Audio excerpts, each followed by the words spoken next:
Hello everyone. हम business law discuss कर रहे थे। बिजनेस लॉ में हमने फर्स्ट चैप्टर जहां meaning and essential of contract हमने देखा था, जिसमें कॉन्ट्रैक्ट और एग्रीमेंट के बारे में डिटेल में हमने डिस्कस किया था। अब यहाँ पर हम क्लासिफिकेशन ऑफ कॉन्ट्रैक्ट और एग्रीमेंट देख रहे हैं, तो आप उसे हल्का सा थोड़ा सा ध्यान से समझिएगा। चलिए देखिए इसमें कॉन्ट्रैक्ट और एग्रीमेंट को अगर क्लासीफाई करें तो अलग अलग इन्होंने क्राइटेरिया लिए हैं, उनके बेसिस पे अपन देखते हैं। देखिए पहला है तो क्लासिफिकेशन अकॉर्डिंग टू इन्फोर्सिबिलिटी और लीगलिटी, मतलब कॉन्ट्रैक्ट और एग्रीमेंट होते हैं ना, इन्फोर्सेबल होते हैं, तो उसके बेसिस पे एक classification according to mode of formation, मतलब कैसे कॉन्ट्रैक्ट बनता है उसके बेसिस पे एक classification according to extent of execution. वो तीन बेसिस पे इसको क्लासिफाइड किया है। एक एक को हम डिटेल में देखते हैं। जैसे पहले तो अपन नाम देख लें तो वैलिड एग्रीमेंट या कॉन्ट्रैक्ट बोल लो, void agreement, void contract, voidable contract, illegal agreement, enforceable agreement, इनको डिटेल में भी अपन देखने वाले हैं। फिर एक्सप्रेस कॉन्ट्रैक्ट, एम्प्लाइड कॉन्ट्रैक्ट और क्वासी कॉन्ट्रैक्ट।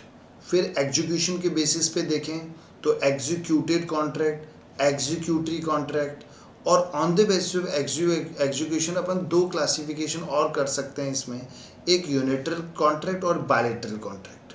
ठीक है, अब इनका हम डिटेल में देखते हैं। देखिए क्या है।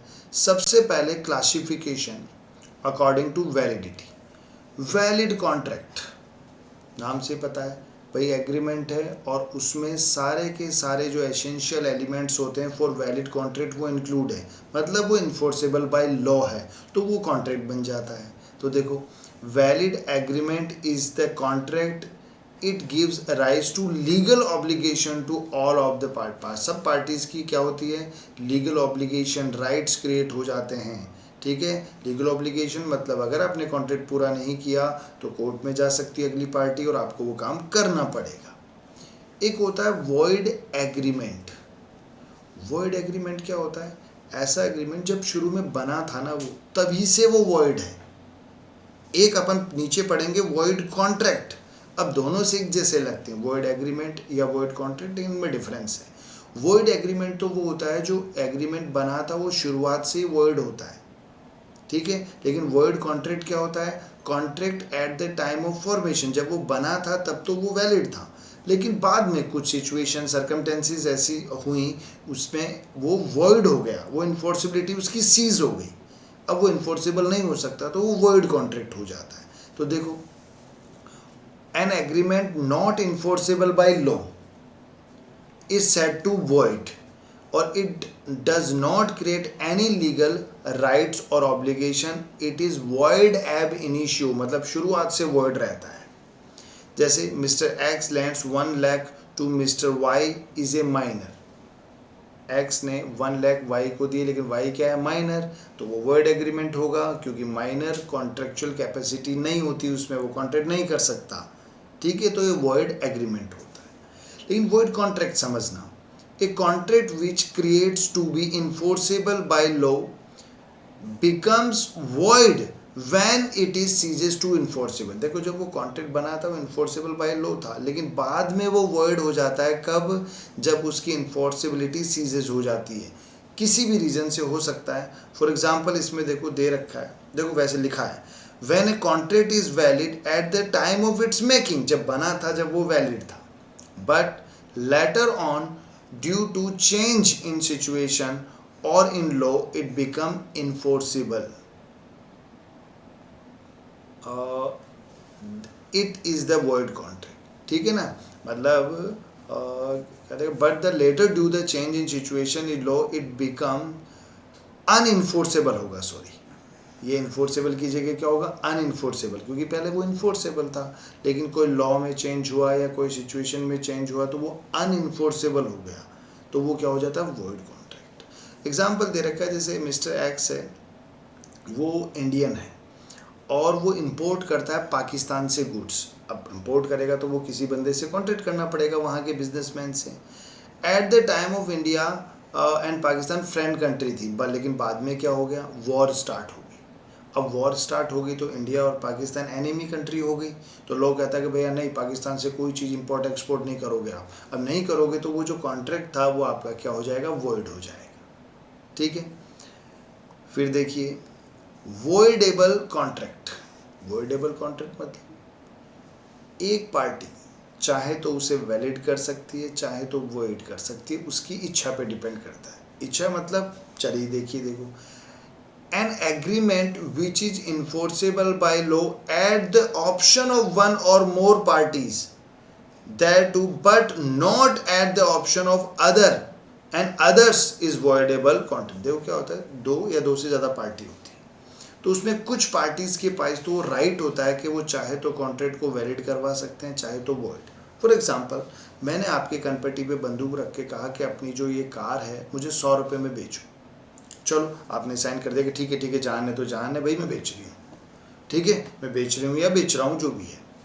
अब आप एग्रीड पार्टी हैं, आप चाहें तो इस कॉन्ट्रैक्ट को कोर्ट में जाके कैंसिल करा दो, नहीं साहब मैं तो नहीं बेच रही, मेरे तो क्या था, इन्होंने कनपट्टी पे बंदूक रखी थी। ठीक है, तो आप चाहें तो उसे कॉन्ट्रैक्ट को, और ये चाहें कि नहीं मैं तो बेचूंगा या मैं बेचूंगी, कोई फर्क नहीं पड़ता। तो इसका मतलब आप चाहें तो उसे वॉइड कर सकते हैं, चाहें तो वैलिड कर सकते हैं, कोई दिक्कत नहीं है। तो ये होता है वॉइडेबल कॉन्ट्रैक्ट। लेकिन इसमें मेरे पास ऑप्शन नहीं होता, क्योंकि मैंने तो आपको क्या है, डरा के कॉन्ट्रैक्ट किया है, तो मेरे पास ऑप्शन नहीं है, मैं चाहूँ तो वॉइड करूँ या वैलिड, नहीं, ऑप्शन आपके पास है। तो देखो लिखा है, A promise to sell the his car to B for 2000 और his consent obtain by use of force आप दबाव डाल के वो कॉन्ट्रैक्ट कराया है, तो contract is voidable at the option of A के पास क्या है, ऑप्शन है, वो चाहे तो वॉइड कर दे, चाहे तो वैलिड। ही may be a void to be contract और मे बी इलेक्टेड, तो वॉइड कर दे या सेलेक्ट कर ले, कोई फर्क नहीं पड़ता। तो ये वॉइडेबल कॉन्ट्रैक्ट होता है। इलीगल एग्रीमेंट, इलीगल एग्रीमेंट अपन जानते हैं, कोई जो गवर्नमेंट ने जिसको प्रोहिबिटेड कर रखा है, रोक लगा रखी है, वो काम आप कर रहे हो तो इलीगल है। देखो, an agreement which is expressly implied prohibited by the court is an illegal agreement। अब क्या क्या हो सकते हैं, एक तो if it is fraudulent by law, मतलब रोक, लॉ ने क्या लगा रखी है, उस पर रोक लगा रखी है, या fraudulent forbidden by law, law ने रोक लगा रखी है, fraudulent या आप किसी से धोखेबाजी कर रहे हो, या it involves the injury to the person or property of another। आप किसी पर्सन, जैसे मैं 1 लाख रुपए दूंगा, इसके हाथ पैर तोड़ दो, अब हाथ पैर तोड़ना तो इलीगल है, किसी पर्सन को या उसकी प्रॉपर्टी को इंजरी नहीं पहुंचा सकते आप। The court regard it as immoral, court ने उसे इमोरल, अनैतिक बता रखा है, ये सही काम नहीं है भाई, ये नहीं होना चाहिए। If it is against to public policy, मतलब पब्लिक पॉलिसी, किसी भी तरह से पब्लिक को कोई नुकसान नहीं होना चाहिए आपके काम से, अगर ऐसा है तो वो इलीगल माना जाएगा। एग्जाम्पल दे रखा है, हर चीज़ को आपको विद एग्जाम्पल वहाँ पर समझाना है। ठीक है, देखो, B borrows ₹5 lakh from A and enter a contract with C to import the prohibited goods। B ने ए से क्या लिया, लोन लिया 5,000 रुपये, और क्यों लिया है, वो सी से कोई गुड्स इंपोर्ट करना चाहता है, लेकिन वो प्रोहिबिटेड है, रोक लगा रखी गवर्नमेंट ने। A knows to B the purpose of loan, अब ए से लोन लिया जा रहा है, ए को पता है कि यार ये पैसा क्यों लेके जा रहा है, ये गलत काम के लिए पैसा लेके जा रहा है। The agreement between A and B and C both are illegal, दोनों इलीगल होंगे। ए बोलेगा साहब मुझे क्या मतलब, ये पता नहीं क्या कर रहे हैं, मेरे को तो मेरा पैसा चाहिए। लेकिन कोर्ट क्या कहता है, नहीं, अगर आपको ये पता था कि क्यों लेके जा रहा है पैसा, तो आपका कॉन्ट्रैक्ट भी इलीगल माना जाएगा, आप भी पैसा नहीं ले सकते उससे। ये अलग बात है कि भाई हाँ आपको नहीं पता, ये सही बंदा था, मुझसे हमेशा पैसे लेके जाता था ये, और सही काम करता था, मुझे नहीं पता साहब ये क्या काम करने लग गया बाद में, क्या है, मैंने तो विश्वास में पैसे दिए थे, तो वो केस अलग है, वहाँ वो कॉन्ट्रैक्ट वॉइड नहीं माना जाता। ठीक है ना। फिर अनइन्फोर्सेबल कॉन्ट्रैक्ट, अनइन्फोर्सेबल कॉन्ट्रैक्ट मतलब कॉन्ट्रैक्ट तो है लेकिन अनइन्फोर्सेबल है, क्यों, अरे उसमें कई ऐसी चीज़ें होती हैं कॉन्ट्रैक्ट में जिसमें कुछ लीगल फॉर्मेलिटी होती है, कुछ टेक्निकल चीज़ें होती है, अगर वो आपने पूरी नहीं की हैं तो वो अनइन्फोर्सेबल। जैसे आपने कोई कॉन्ट्रैक्ट किया, अब ऑरली कॉन्ट्रैक्ट करो या रिटर्न में करो, कॉन्ट्रैक्ट तो क्या होता है, वैलिड होता है। लेकिन अगर एज ए प्रूफ आप जब लेके जाएंगे वहाँ कोर्ट पे, तो ये बोलेगा भैया रिटर्न में होना चाहिए, हम कैसे मान लें कि यहाँ कॉन्ट्रैक्ट हुआ है या नहीं हुआ है। तो राइटिंग में एब्सेंट है, कहीं पर क्या होता है, कई बार आप कोई कॉन्ट्रैक्ट करते हो रजिस्ट्री, तो साइन होने चाहिए, रजिस्टर्ड होना चाहिए। तो जब वो लीगल फॉर्मेलिटीज़ नहीं होती तो वो इन्फोर्सेबल नहीं होता। तो देखो, a contract can not be enforced in a court of law because some technical defects like legal formalities not fulfilled and absence of writing में नहीं है, in is the contract with unenforceable contract। तो दोबारा सुनिएगा, according to legality या validity अगर अपन बात करें, तो एक तो वैलिड कॉन्ट्रैक्ट हो गया, वॉइड एग्रीमेंट हो गया, वॉइड कॉन्ट्रैक्ट हो गया, वॉइडेबल हो गया, इलीगल हो गया और अनइन्फोर्सेबल हो गया। नाम से ही वैसे इनका लगभग पता चल जाता है कि ये क्या चीज़ें हैं। ठीक है, आपको विद एग्जाम्पल थोड़ा समझना है तो उसमें आसानी हो जाती है। चलिए दूसरा हम देखें, क्लासिफिकेशन अकॉर्डिंग टू फॉर्मेशन। ठीक है, फॉर्मेशन के अकॉर्डिंग मतलब अगर आप क्या कर रहे हो, आप कॉन्ट्रैक्ट बना रहे हो तो बनाने के बेसिस पे एक तो एक्सप्रेस कॉन्ट्रैक्ट हो, एक्सप्रेस मतलब लिख कर बोल कर, ठीक है, अपन कॉन्ट्रैक्ट कर रहे हैं तो वो तो एक्सप्रेस हो गया। इम्प्लाइड कॉन्ट्रैक्ट मतलब इसमें लिख के बोल के नहीं हो रहा, वो सिचुएशन ऐसी क्रिएट हो रही कि अपने आप कॉन्ट्रैक्ट बन रहा है। एक होता है क्वासी कॉन्ट्रैक्ट, जिसे हिंदी बोलते थोपा हुआ कॉन्ट्रैक्ट, मतलब आप कर नहीं रहे लेकिन अपने आप ही कॉन्ट्रैक्ट हो गया हो, आपकी इच्छा भी नहीं कि कॉन्ट्रैक्ट करने की, लेकिन वो अपने आप ही कॉन्ट्रैक्ट मान लिया जाता है। चलिए देखते हैं। पहला express, a contract is expressed when the parties state its term and condition and show their consent by word, either oral or written।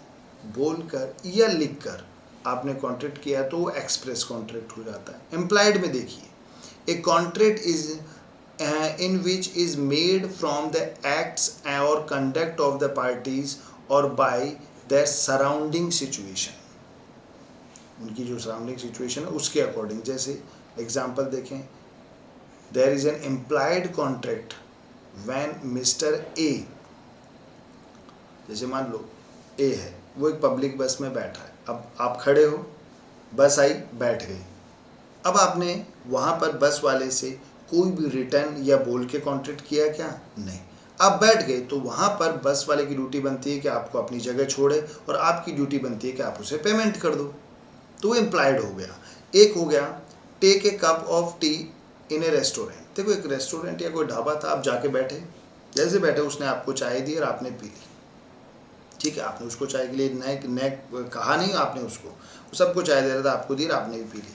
अब उसने बोला वैसा पैसे के, यार मैंने तेरे से चाय मांगी थी क्या, काहे के पैसे?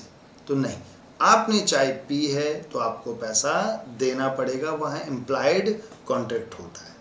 ठीक है, लेफ्ट बीज लगेज ऑन रेलवे स्टेशन, जैसे क्या होता है, आप जैसे ही रेलवे स्टेशन पे उतरे वहाँ कूली वगैरह आते हैं और उन्होंने बैग उठाया, हाँ साहब हाँ कितने बैग ले जाना, बैग उठाया आप और आप चल दिए और आप साथ साथ चल रहे हो, बोले कि ले जाने दो, मैं तो नहीं दूंगा पैसे, मैंने थोड़े बोला था इसे, इसने तो अपने आप उठा लिया।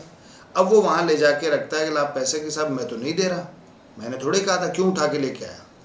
अरे आपने उसे मना भी नहीं किया, आप उसे मना कर देते तो भाई साहब मुझे नहीं जाना, और फिर वो लेके जाता है तब तो आप पैसे नहीं दोगे।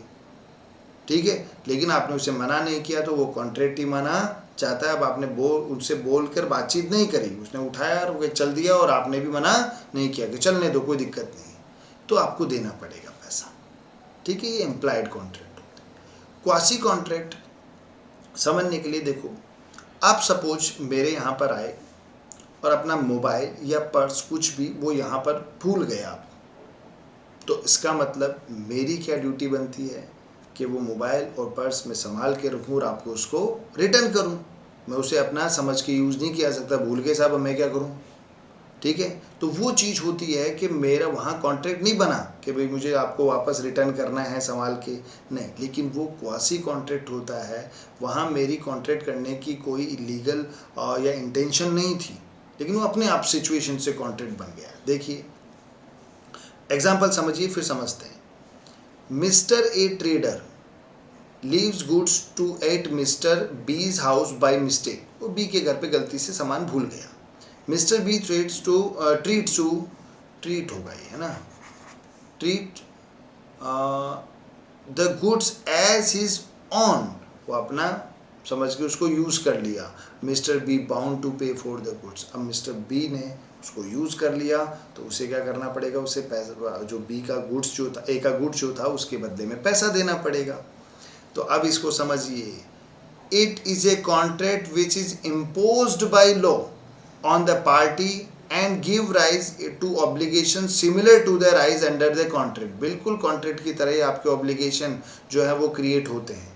It is not intentionally made by the party, यहाँ पार्टी इंटेंशनली अपनी इच्छा से कॉन्ट्रैक्ट नहीं कर रही, वो अपने आप उनके ऊपर क्या हो गया, लागू हो गया कि नहीं आपको ये करना पड़ेगा, आपने यूज़ कर ली चीज़ तो आपको पैसा देना पड़ेगा। ठीक है, फिर उसके बाद क्लासिफिकेशन अकॉर्डिंग टू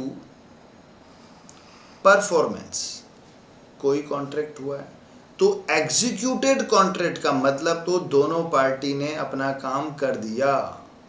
अरे मैंने आपको कार बेचने का कॉन्ट्रैक्ट किया था, मैंने आपको कार दी, आप मुझे पैसा दे दिया, दोनों का काम हो गया, तो वो होता है एग्जीक्यूटेड कॉन्ट्रैक्ट। देखो, executed means that which is done, an executed contract is one in which both the parties have perform their respective obligation, दोनों ने अपनी ऑब्लिगेशन जो है वो पूरी कर दी।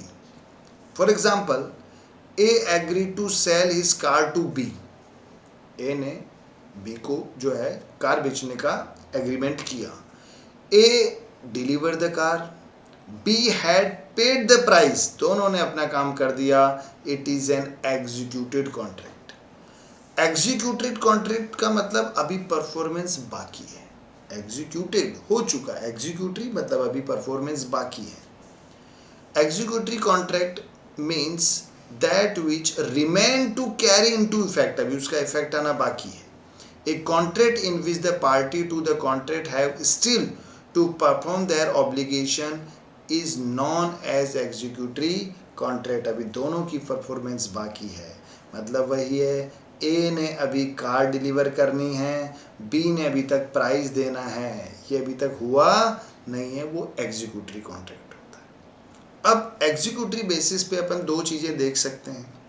देखो, on the basis of extend the execution और performance the contract can be also classified. एक बायलैटरल कॉन्ट्रैक्ट, बायलैटरल मतलब दोनों पार्टी की परफॉर्मेंस बाकी है। एक होता है यूनिट्रल कॉन्ट्रैक्ट, मतलब एक की बाकी है। जैसे यूनिट्रल को पहले देखते हैं अपन।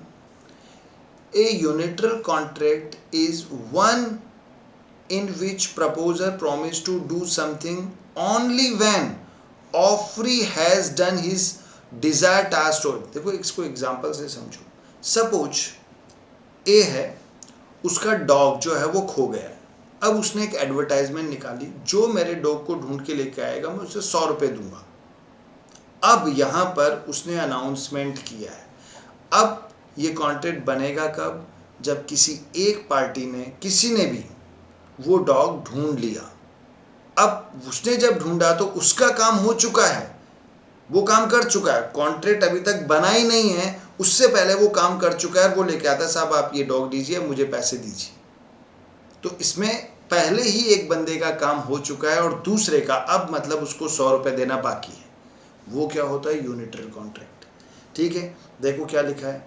दस in such a contract promisor bind himself to perform his promise but the offeree does not do so. अब जो ऑफरी है, मतलब अब जब मैंने एडवर्टाइजमेंट निकाला सपोज, तो कोई भी बंदा उसे एक्सेप्ट कर सकता है कि ठीक है मैं लाऊंगा, लेकिन कोई इस बात से बंधा हुआ नहीं है। एक पार्टी ने ही प्रॉमिस किया, भी किसी ने एक्सेप्ट नहीं किया उसे। देखो, a promise by an advertisement to pay 100 rupees to anyone who search his lost dog, anyone can search his dog unilaterally bind a। अब ए ही बंदा है इससे कि भाई मुझे पैसा देना पड़ेगा, लेकिन वो कब देना पड़ेगा, जब कोई उसे ढूंढेगा। अब कोई ढूंढने के लिए यहाँ पर बाध्य नहीं है कि साहब ढूंढना ही पड़ेगा। ठीक है, फॉर द पेमेंट ऑफ 100, भाई 100 देने के लिए ए तो बाउंड हो गया कि देना पड़ेगा उसे। But no one in the world is bound to the promise of a to search dog. किसी को ढूंढने के लिए बाध्य किया जा रहा है कि आपको ढूंढना ही पड़ेगा, नहीं।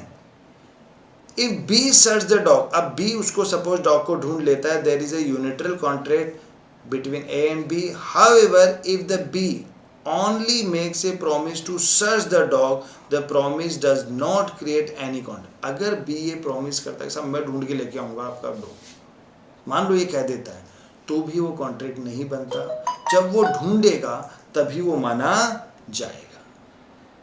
ठीक है, तो यूनिटरल कॉन्ट्रैक्ट में क्या होता है, जब कॉन्ट्रैक्ट हो रहा है वहाँ एक पार्टी तो बाउंड हो जाती है अपनी ऑब्लिगेशन के लिए, लेकिन दूसरी बाकी जो पार्टीज़ हैं वो अभी ऑब्लिगेट नहीं है, वो किसी को, उनके पास कोई दबाव नहीं है कि आपको डॉग ढूंढना ही पड़ेगा। वो ढूंढ लेते हैं डॉग, उसके बाद आपको पेमेंट करना पड़ेगा। ये यूनिटरल कॉन्ट्रैक्ट होता है। बायलैटरल में अभी दोनों की पार्टी की प्रॉमिस बाकी हैं। देखो, a bilateral contract is one in which both the party exchange a promise of each other. दोनों ने प्रॉमिस ही एक्सचेंज किया है। In such a contract one party promise to perform the something in future in exchange of the other party promise to do something. मतलब मैंने कहा कि भाई मैं आपको जो नेक्स्ट मंडे आ रहा है उस दिन कार दे दूंगा, बोले कि ठीक है, फिर मंडे को आप कार दोगे, ट्यूसडे को मैं आपको पेमेंट कर दूंगा। तो ये प्रॉमिस हुई है फ्यूचर डेट के लिए। ठीक है, तो ये आपका बायलैटरल कॉन्ट्रैक्ट। देखो इसी का एक वो दे रखा है आपके, एक promise to sell his car to B for 1 lakh and agree to deliver the car on the receipt of the payment of end of the week. जब कार आएगी, जब मैं एंड ऑफ द वीक आपको पैसा दे दूंगा। The contract is bilateral as both the party have exchange a promise to each other and perform within the stipulated time. Stipulated time मतलब आने वाले टाइम पे आपने डिसाइड कर लिया, एक जो स्पेसिफिक आपने तय किया है कि उस दिन मैं आपको कार दूंगा, आप मुझे पैसे दे देना। दोनों की परफॉर्मेंस बाकी हैं, ये बायलैटरल कॉन्ट्रैक्ट होता है। ठीक है, तो आप इसे देखिएगा। इसमें फिर आपका एक इनका आपस में कोई डिफरेंस वगैरह पूछ लेते हैं, वो फिर अपन आगे के लेक्चर में देखेंगे। ठीक है, कोई दिक्कत हो तो पूछ लीजिएगा। वैसे तो हल्का सा इसे आप विद एग्जाम्पल अगर समझ लेते हैं एक बार तो कोई दिक्कत नहीं है। फिर तो नाम आएगा, उस नाम से आपको पता चल जाएगा कि भाई हाँ, इस कॉन्ट्रैक्ट का क्या मतलब। ठीक है, देखिएगा, कोई दिक्कत हो तो पूछ लीजिएगा। Thank you.